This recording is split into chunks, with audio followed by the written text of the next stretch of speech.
അപ്പോൾ ഇത് ഒരു സിനിമയിലെ ഒരു പർട്ടിക്കുലർ സീനിനെ പറ്റിയാണ്. അത് പറയുന്നതിന് മുമ്പ് ആ ആക്ടറിനെ പറ്റി ചെറിയൊരു ഇൻട്രോ.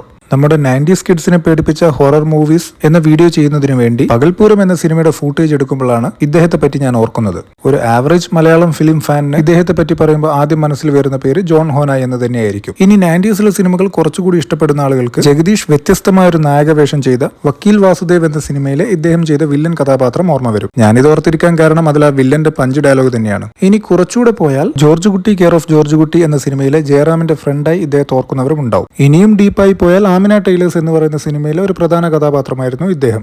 ഇനി നമുക്ക് വിഷയത്തിലേക്ക് വരാം. ഞാൻ ആദ്യം പറഞ്ഞ ആ സീൻ, അത് ക്രൈം ഫയൽ എന്ന സിനിമയിലെ ഈ സീനാണ്. ഈ സീനിൽ ചുറ്റും ഒരുപാട് പേരെ നിരത്തി നിർത്തിക്കൊണ്ട് ഒരു 5 മിനിറ്റോളം വരുന്ന ഡയലോഗ് കസർത്ത് തന്നെ ഇദ്ദേഹം ചെയ്യുന്നുണ്ട്. ഇദ്ദേഹം ആ സിനിമയിലെ നായകനല്ല, മെയിൻ വില്ലനല്ല, അങ്ങനെ പ്രധാനപ്പെട്ട ഒന്നുമല്ല. എന്നിട്ടും ഒരു സിനിമയിലെ ഒരു നോട്ട് സോ ഇമ്പോർട്ടന്റ് കഥാപാത്രത്തിന് കിട്ടിയ ഒരു ഹെവി സീനായിരുന്നു ഇത്. അതാണെങ്കിൽ മൂപ്പര് 100% മേലെ എഫേർട്ട് ഇട്ട് ചെയ്ത് വെച്ചിട്ടുമുണ്ട്. എനിവേസ്, അപ്പൊ ഈ സീൻ കാണാത്തവർ അല്ലെങ്കിൽ പണ്ട് കണ്ടിട്ടും ഓർമ്മയില്ലാത്തവർ തീർച്ചയായും ഇതൊന്ന് പോയി കണ്ടു നോക്കുക. You can feel the punch.